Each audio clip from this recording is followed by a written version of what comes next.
Anyone who misses the deadline, we chase them to the ends of the earth. So we decided to get off of Earth. And today, we're diving into Mickey 17, starring Death Grip's finest, Robert Pattinson. So if I had to describe Mickey 17 in a nutshell, I'd say it's Moon meets Snowpiercer, with a dash of Starship Troopers and Arrival, plus a bit of Edge and Tomorrow for good measure. Guess I am feeling a little dizzy. Oh, wow! Did you see that? Now, this one's an interesting beast. It's long. But not in a bad way. I mean, sure, by the time you get to the tail end of the movie, you might be wondering how much more time there is, but trust me, there's enough packed into this 2 hour and 17 minute runtime to keep you hooked.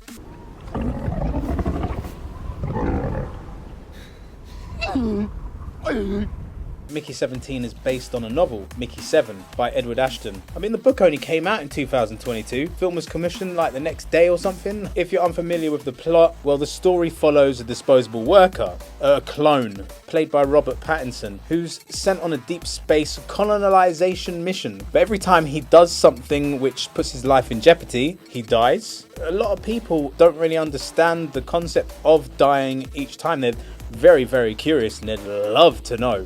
You know, when you're reprinted, now how does that feel? Oh, come on, just tell us. We really want to know. However, Robert Pattinson isn't very comfortable talking about it because he's afraid of dying, especially Mickey 17. Mr. Marshall, am I just a uterus to you? No. Bong Joon-ho, who of course is no stranger to class community, Snowpiercer basically, and that's the kind of energy he brings here. There's a divide between the expendable clones like Mickey, well, just him, and the higher-ups who call the shots, a la Mark Ruffalo. This is the expedition led by former Congressman Kenneth Marshall, who lost his last 2 elections. Now you got the sci-fi elements, the monsters, that are like the Starship Troopers, but not Verhoeven's brutal, bombastic approach. These are more like cutesy, like Arrival, where they just want to kind of learn the language.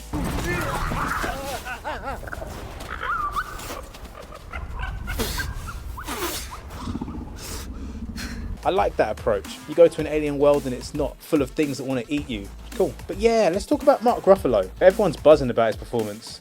And for good reason, you know. His character's this power-hungry, larger-than-life figure that's, clearly inspired by a certain person. For me, his character is just straight out of Southland Tales. You know the 2006 Richard Kelly film? It was an absolute flop. No longer must we treat our precious ozone layer like the bastard stepchild of the cosmos.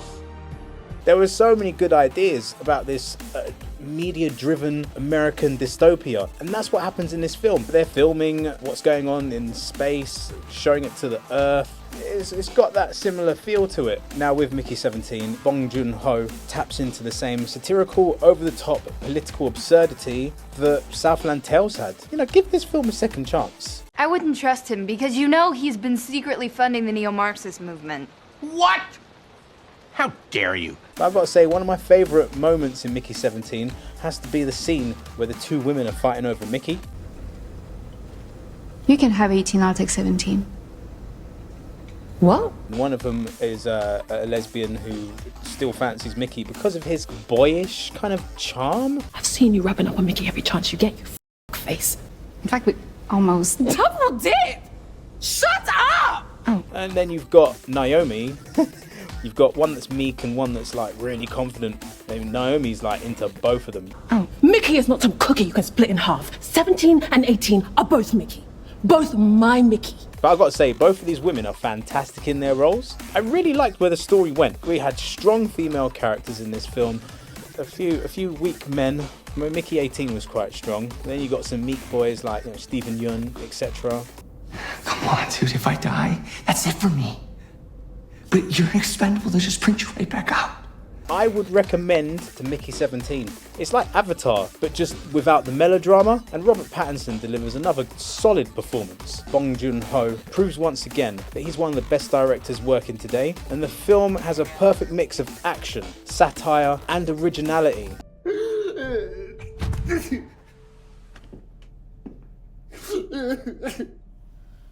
I know this ain't going to be for everyone, and yeah, you might start glaring at your watch towards the end, but it's well worth the ride. Now, if you've seen it, let me know what you think in the comments, and I'll see you in the next review.